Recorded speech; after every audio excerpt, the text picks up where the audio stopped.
Now, it's been called the worst treatment disaster in NHS history. It's thought around 2,400 people died when patients were infected with HIV and hepatitis C through contaminated blood products. And the inquiry into the infected blood scandal will hear its final evidence today. Well, I'm joined now by Richard Warwick, who, born a haemophiliac, was infected with hepatitis C and HIV as a child.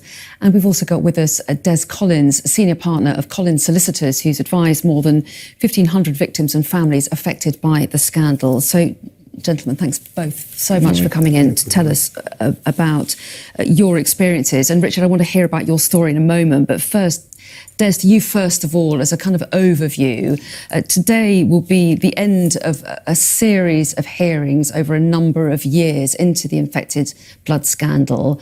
What do you make of the proceedings and what you've heard? It's been 4 years. It's 4 years of evidence. It's 4 years of hearing people give evidence and reading papers behind the evidence which they've given. It's been a very, very painful time for the victims, because every time they give evidence or every time they hear the story again and again and again, they have to relive it. So it's been very important for the victims. Insofar as what the inquiry will uncover, we don't know yet, because, of course, the report is unlikely to appear before us until sometime later this year, we're told. But doing the best we can, we do believe that it has been beneficial. It's been a process of catharsis, if you like, so that people can begin to understand why whatever happened did happen. One of the disappointing things about it, I have to say, is that the Department of Health began this inquiry and very, very openly saying, we are sorry. That was over 4 years ago. When asked about 10 days ago, could they tell us what they were sorry about? They didn't. They couldn't. They refused. And we had hoped that this inquiry would uncover the truth, and there would be an openness about what happened, an openness about what happened, why it happened, and why it should not have happened. And all we get at the moment, in the closing days of the inquiry, is the Department of Health, a Secretary of State for Health, refusing to give proper instructions to his lawyers so those lawyers can appear before the inquiry and say what they apologise for. Now, that is serious. And once the report is published, what do you want from the government? What we want from the government is a full and detailed apology, not a meaningless paragraph in a document which appears before the inquiry. We want someone from the Department of Health and the government, but it is part of the government, to say what they did, and accept that what they did was wrong, and that they will do their utmost to make sure that this never happens again. Now, as long as they are in denial, and they're still in denial, believe you me, that will not happen, and it's important that it does. OK, and Richard, I want to hear your story. Tell us what happened to you. OK, well, I'm a severe haemophiliac and was infected with 2 forms of hepatitis and HIV as a child. And how did that infection happen? Through treatment, factor VIII treatment that was given to me by the NHS. And how's that affected your life? In every way possible. It's prevented us from having children, being able to hold down meaningful employment. The amount of stigma, the level of stigma that goes along with it's been dreadful. So explain that to me. Why is there stigma around? Well, I think there always has been, and there always will be. I mean, people, I think, are naturally frightened of being around people that are known to have these viruses, and I think it's just a natural thing. But it is still about today as prevalent as it was, I believe, in the 1980s.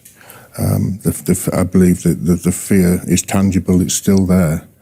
And we actually moved to, when we first got married, we actually moved to an area of the country which was essentially rural, so that we could be away from the public. And it's still something that plays on our minds, I think, every day. So a huge impact on your life. Huge impact on our lives, and it's ongoing. I've been campaigning for 30 plus years, the culmination of which has been this public inquiry, which has been 4.5 years of it. But I don't know what and I think this applies to many, many other people that have been rigorously campaigning as well, I don't really know what we're going to do after this inquiry finishes. We're going to be left with this void because we have put so much into it. We've dedicated our lives to campaigning for infected and affected people, and we've lost so many along the way. And what will make it worth it, that campaigning and that drive for this inquiry? What kind of result do you feel you need to see? First and foremost, I think we need a wholesome and full, meaningful apology from government, not something that's whispered over the dispatch box. I don't think there can ever be closure. The only way in which government can recompense is perhaps the best word, victims and their families, is financially. That's the only way they can possibly do it. They can never give us back our health. There isn't a magic bullet that will reverse the hepatitis C and HIV infections.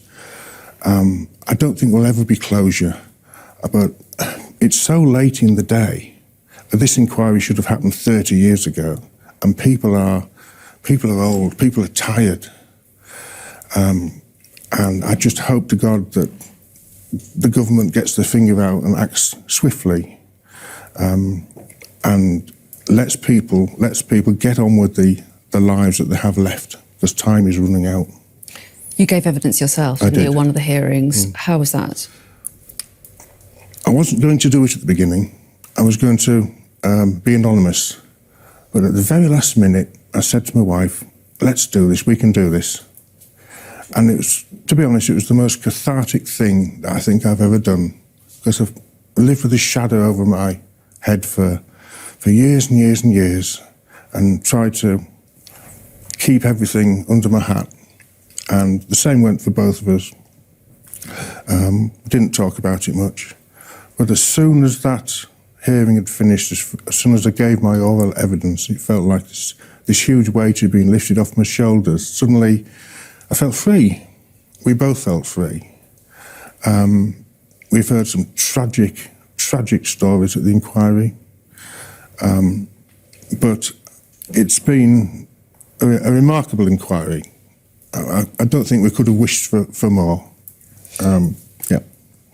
And Des, when you hear stories like Richard's, to be talking about financial compensation feels fairly paltry, doesn't it, really? It does, and yet the government has stepped up. There is money promised, isn't there?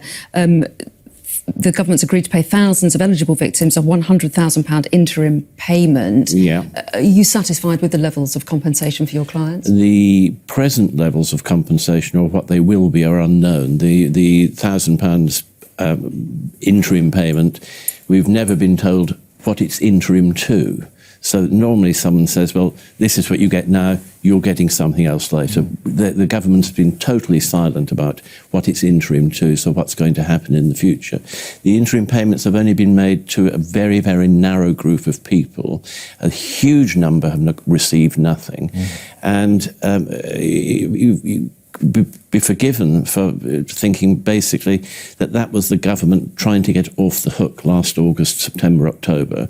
There was a recommendation from the inquiry that those payments be made. It did comply with that recommendation, but since then it's been struggling at the end of a hook, trying to get off, and so far successfully. We're hopeful that will not carry on, and that the compensation will be paid at some point in the very, very near future. OK, well, we're out of time now, but perhaps you'll come back when the report comes out. But Des Collins and Richard Warwick, thank you both very much indeed for coming in and for sharing your story. Thank you very much. Thank you.